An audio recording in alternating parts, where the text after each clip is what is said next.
A quorum being present, first order of business is to hold a public hearing on the budget. Prepared in tentative form is set forth in the minutes of the meeting of the Board of Education held on June 9th, 2020. The Secretary of the Board of Education has submitted affidavits and certifications of publication from the Landmark and Suburban Life stating that a tentative budget for District 208 for the fiscal year beginning July 1, 2020 and ending June 30th, 2021 was placed on file and was conveniently available at the district's administrative offices. Notice was given that a public hearing on said tentative budget will be held at 7 p.m. on September 8th, 2020. Due notice has been given of the public hearing on the budget and all other statutory requirements preliminary to the holding of such public hearing has been complied with. Dr. Skinkis and Dr. Mastana will present and explain the 2020-2021 budget and answer any questions from the board. Thank you, Mr. Smithing. Ms. Smetana and myself have worked on the budget since going back to last April. We met several times over the summer with the Finance Advisory Council. We've taken into consideration the impacts of COVID-19 and the transition of lost revenues under COVID-19 for such things such as property tax collection rates, not being able to rent out the building, not being able to have any type of income from our commissions from our food service providers. So all that's been taken into account. Ms. Smetana has done a good job organizing the budget as well as creating some summaries, and I will allow her to explain those now to the board. We are looking at a deficit for next year, a rather large deficit, over $1 million, closer to 1.7 million, or 1.6, between 1.6 and 1.7. So I'll allow Ms. Smetana to touch on those items now. Thank you. I'd like to begin on Board Book page 6. This is the executive summary for fiscal year 21 budget. As you can see, the total operating fund revenues, which is listed in green, is $25,854,083. The total operating fund expenditures, which are listed in red, are $27,454,083. As a result, you'll see that this results in a $1.6 million deficit for this fiscal year. As Dr. Skinkis discussed, some significant changes since the August meeting when you last saw this budget. We decreased property tax appeals by roughly $34,000, which will increase overall revenue because these are tax appeals. We also increased the revenue budget to include back some pay-to-participate fees, which we'll discuss later tonight. We decreased the All-State accounts by roughly $14,000 due to the anticipation of very few or no state competitions. These accounts were strictly for one a team or an extracurricular qualified for a state event. Decreased athletic paid services and dues and fees accounts by almost $17,000 due to shortened athletic seasons as well as fewer competitions and less tournaments, which often cost some additional money. And then we decreased transportation by $33,000 for athletics and then some for field trips as well.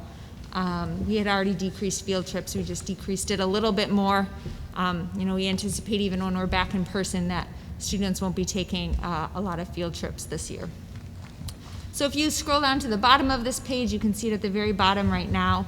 You'll see with our expected operating fund balance as a percent of operating expenditures at the end of this fiscal year 21 would be 42.95%, and this is without the $2.9 million that's reserved for the possible field project. This number is important because it means that next year, if we had no additional revenue and we spent all the money that we are anticipating spending this year, we would be able to operate for 42.98% of the year before we would run out of money and need to borrow or do something. So that's why that number is important that we always look to. There were two questions submitted, and they were both asking about the total budgeted revenue and expenditures.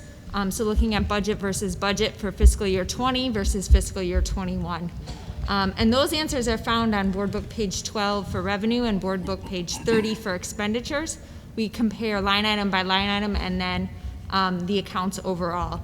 But roughly, we are anticipating less revenue this year by, budgeted revenue this year by roughly $673,000, and expenditures an increase of $207,000. Normally, again, as Dr. Skinkis said, we would be expecting more revenue this year, but due to COVID, that's where we've taken a significant hit in our budget. Kristen, could you repeat those numbers again, please? So the revenue was a decrease of $673,918, and the expenditures was an increase of $207,470.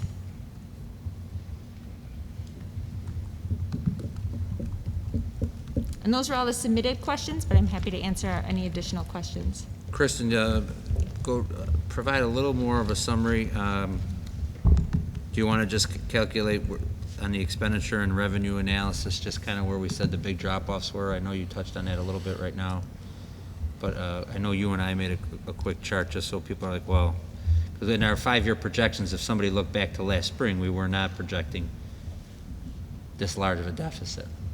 Correct. So I touched on the changes that have been made since the last time the board saw the budget, but some additional items are, we budgeted typically at 99% collection for property taxes, and this year we budgeted at 97%.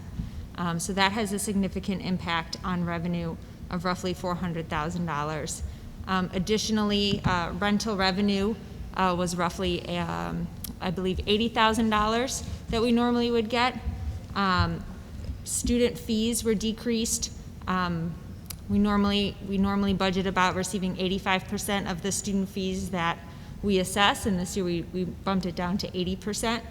On some of the expenditure side, some of the things that we have seen due to COVID this year are specifically, well, this one that comes to my mind is not due to COVID, but special education tuition.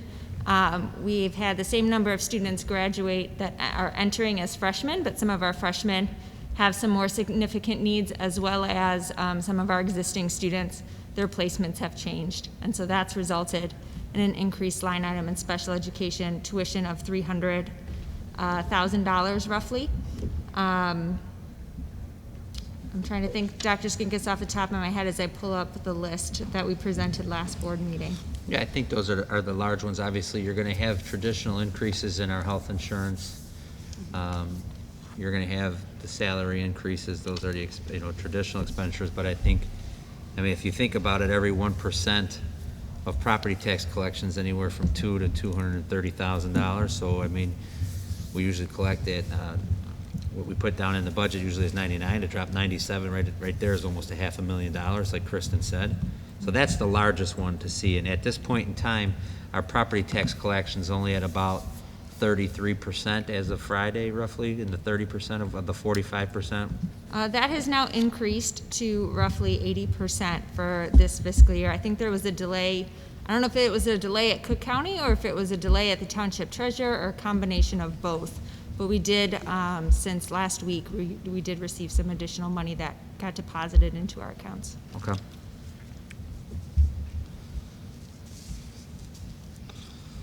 So quick question on the special ed expense increase. Just to clarify and for the group, that is an increase regardless of COVID. Correct. Is there any additional COVID impact on special ed? There is not.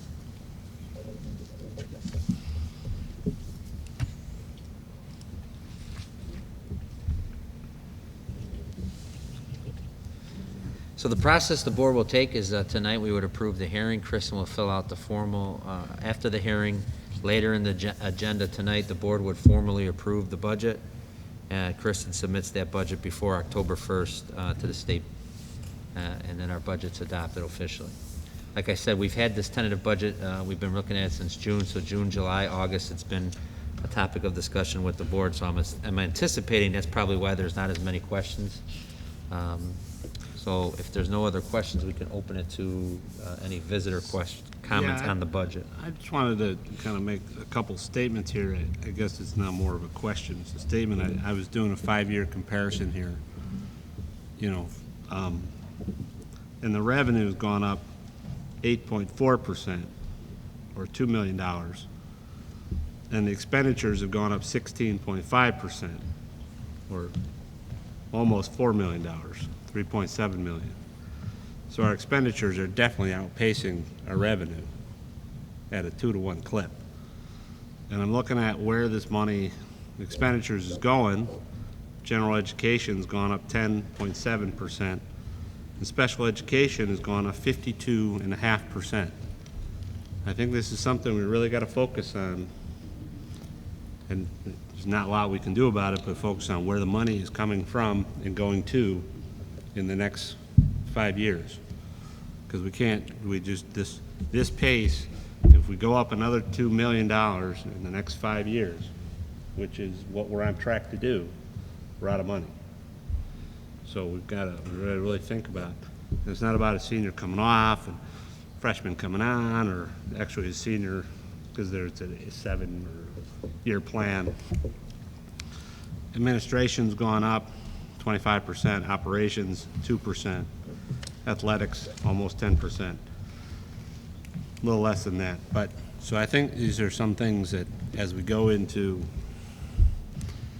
you know, when we come out of COVID, because it will end, and we come into, back to, we spend out, and we spend some of that working, some of that with operating fund balance to get through there, the fund balance that we're using this year.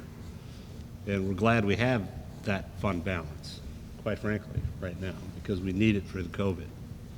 And we need it to do the right things for the right people to get the kids back in school eventually, right? So,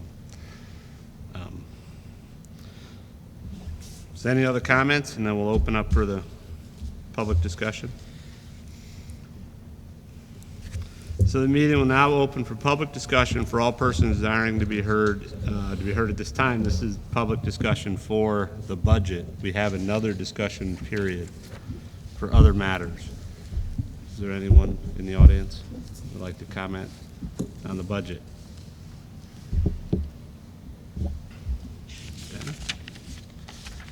All right, seeing that there are no further comments from the public, can I have a motion to adjourn the public hearing? Is there a formal, or can I just? You could just make a motion. Okay, I make a motion that we adjourn the formal hearing for the budget. And we can do an all in favor. In a second. Second. Ms. Salas or Ms. Sierra? Wes? Now we do a vote. All in favor? Aye. All opposed? You guys have it. I would declare the public hearing on the budget completed, and the regular meeting will now proceed.